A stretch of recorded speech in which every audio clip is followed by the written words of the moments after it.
This next story is wonderful because it's just so on brand for who Donald Trump Jr. is.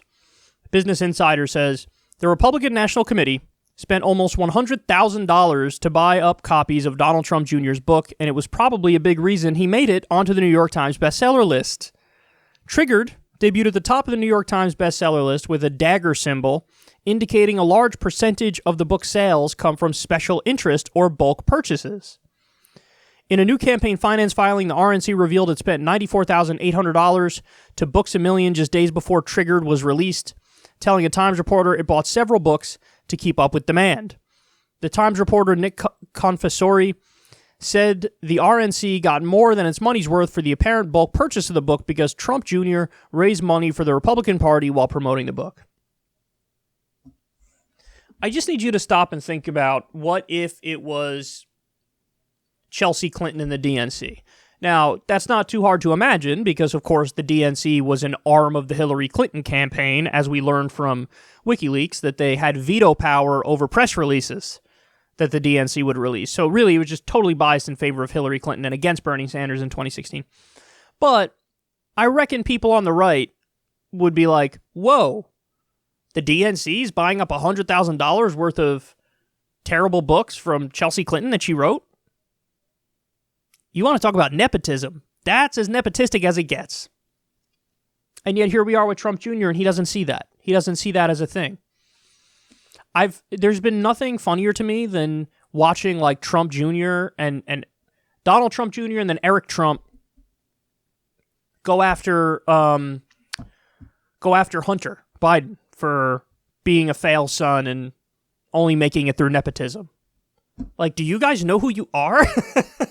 Do you not understand that, like, you are him, he is you. You are one and the same.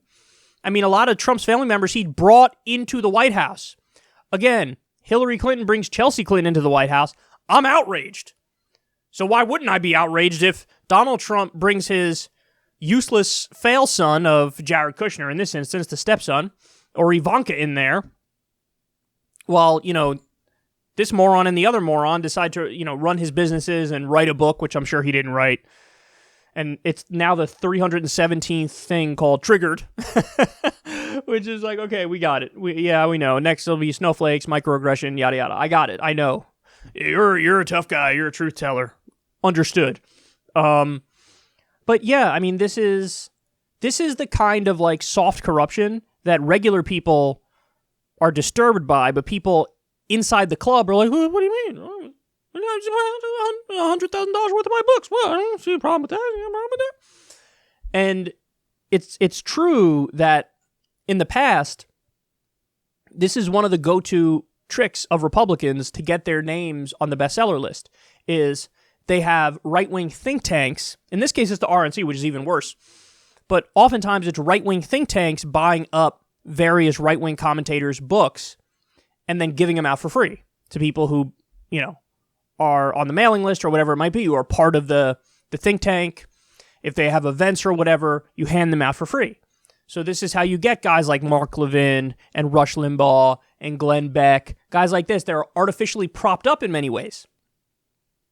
And oftentimes they can't make it in the marketplace, but they need a right-wing think tank to come in and be their sugar daddy and be their savior. In the case of Rush Limbaugh, after the Sandra Fluke comments going back probably, 2013, 2014 now, it was a while ago, all of his advertisers fled. I remember turning on his show in New York with his flagship station, and there was dead air in the breaks and then public service announcements. All his advertisers fled. What happened?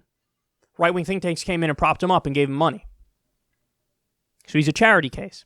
Why do they want him on the air? Why do they care so much? Well, really, he's being funded by corporations, because corporations give money to the right-wing think tanks, and right-wing think tanks gave the money to Rush. But it's corporations who want him on the air to keep doing their propaganda. So, in many ways, as these guys ironically talk about, I'm all about like the free market, bro, and the free marketplace of ideas and whatnot, he's artificially propping himself up with disgusting moves like this, where the RNC buys up his book and then gives it out. Enough. The nepotism is gross, whether it's on the Democratic side or the Republican side. The unearned, position that he has now, as if he's some sort of guru or something. He's a kid born with a silver spoon in his mouth, man. That's what he is. Keep it real. That's what it is. Now, he might not recognize that about himself, but that's because he has terrible self-perception. But that, without a doubt, is the category he falls into.